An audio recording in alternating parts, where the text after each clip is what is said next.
namoonni hedduun yeroo ana waan akkasii karaa YouTube kanaan maxxansu akka waan an ofii kootii hojjedhu itti fakkaata. Garuu dubbiin akkasii miti. Kabajamtoota hordoftoota kiyya. Assalaamu alaykum warahmatullahi wabarakatuh. An Abdulaziz obboleessa keessan asirratti odeeffannoo adda addaati kan isiniif qopheessaa ture jechuudha. Har'allee itti fufeetiin jira. Har'a immoo maal qabattee dhufte jechuun keessaniin oduu har'a kan hin qabadee dhufe algaadha. Namoonni algaa barbaadan odeeffannoo waa'ee algaa isiniif ga'uu dhufeetiin jira. Algaa quumsaatiin yookaan doolaaba akkasumas komodiinoo isa waliin jechuudha. Haga qarshii kuma meeqaatiin nuuf hojjetama akkasumas diizaayinii nuti barbaadneen hojjetama jettanii hedduun keessan gaggaafataa jirtu jechuudha. Anis gaafii keessan irratti hundaa'ee viidiyoo kana kanaaf ni qabadee dhufe jechuudha. Kabajamtoota hordoftoota kiyya viidiyoo kana laayikii gochuudhaan eegala akkasumas pilis laayikii fi sheer gochuu hin dagatina. Itti aansuudhaan sabiskiraayib godhaa warri maatii kootaatan irra deebi'uudhaan baga nagaan dhuftan jecha. Egaa akkuma isiniin jedhee har'aa kan hin qabadee dhufe gatii algaati. Bal'inaan kan isinitti mutaa jechuudha. Viidiyoo isaan dhaggeeffadhaa viiyuu hedduu akka argatuuf jechuudha.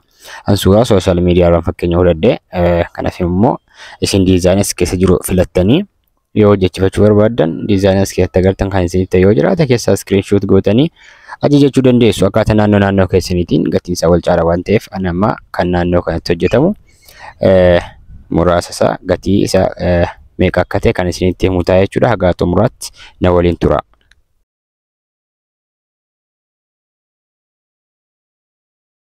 Hordoftoota YouTube kootii akkam jirtu irra deebi'uudhaan haasaa isinitti dhiyeessu baga nagaan dhuftan jecha oduu isinitti dhiyeessu amma gamaan dhimmaan dhufee ittiin darba.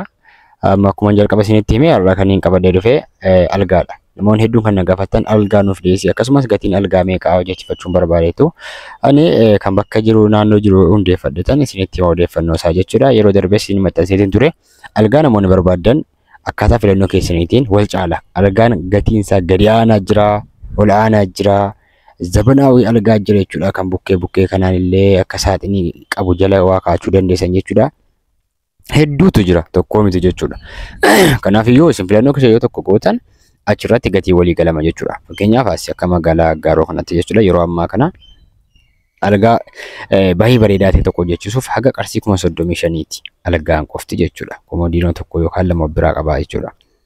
Gadi aanaan isaa immoo qarshii 20,000 isin galee algaa gadi aanaa sana normaaluma ta'ee jechuudha. Mukumaan kan hojjetame kan baay'ee akka kanaatti hin babbareeffamne jechuudha. Haga qarshii 20,022tiin hojjetama. Maaliif ta'ulaa waan jabeenya ta'eef algaan illee gatiin isaa dabale jechuudha. Doolaaba uffanni keessa kaa'amu ammootu innis haga qarshii 35,000 30,000ti. Garuu meetiriidhaan wal caala.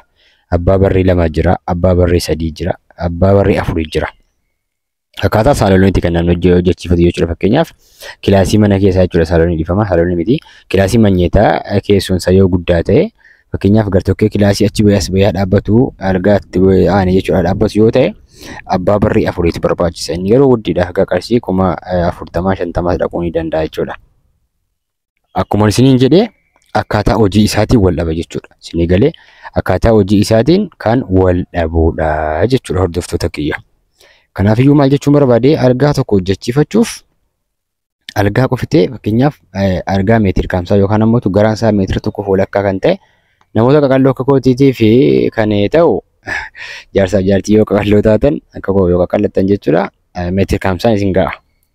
Yoo immoo ilmoo dabalatanii xiqqoo isin sabbabdii waan ta'eef namoota immoo xiqqoo isin waffar jettanii furdattan immoo jaarsaa jaartiin yoo furdaa ta'e lama ta'e furdachuun isa jira mitiiti. Yoo furdaa ta'e meetira 2 si barbaachisa. Garaan isaa kan meetira 2 ta'e jechuudha. Dheerinni isaas kan meetira 2 ta'e baay'ee bareeda jechuudha.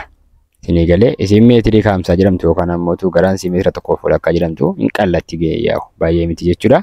Kanaaf iyyuu akkaataa diizaayinii isin filattan murteessaadha jechuudha algaa hojjechiifachuudhaaf. Isinii galee fakkeenyaaf egaa algaadhaaf quumsaatiin nama jennu kana doolaaba isaa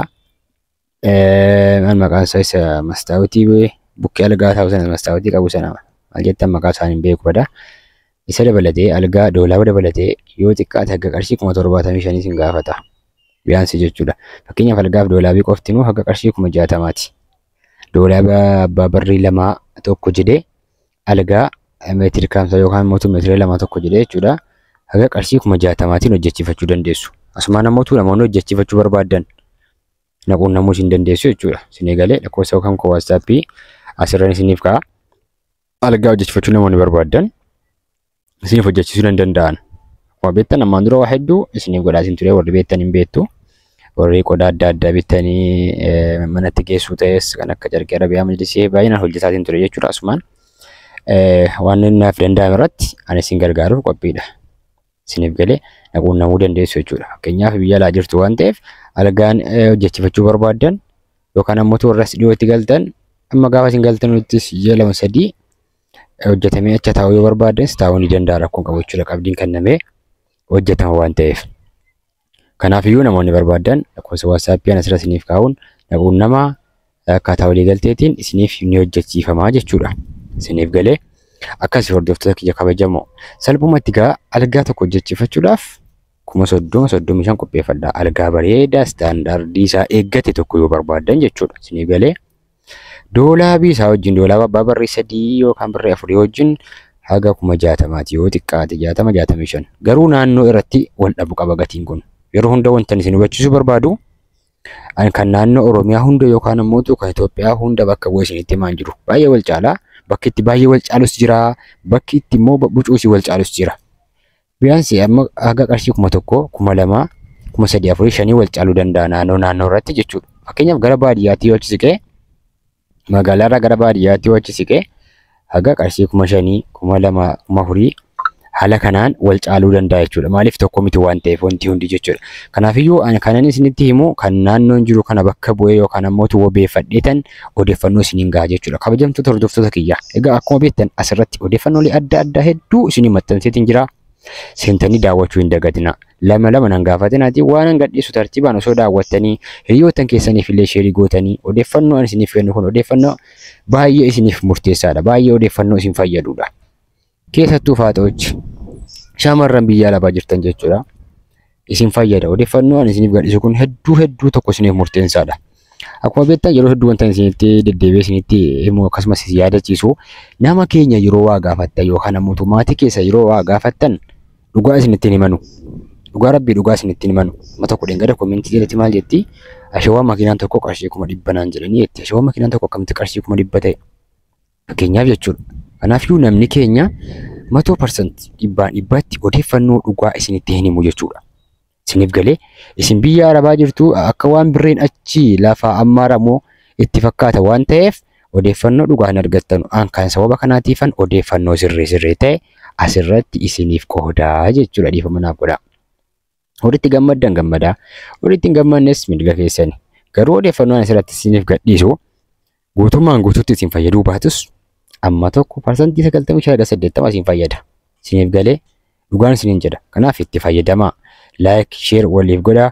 Gaafii yoo qabaattan na gaafachuu dandeessu. Kabajamtoota daawwattoota kiyyaa karaa WhatsAppiitiin isin quunnamuu dandeessu. Wanti isin barbaachisu yoo jiraate jechuudha.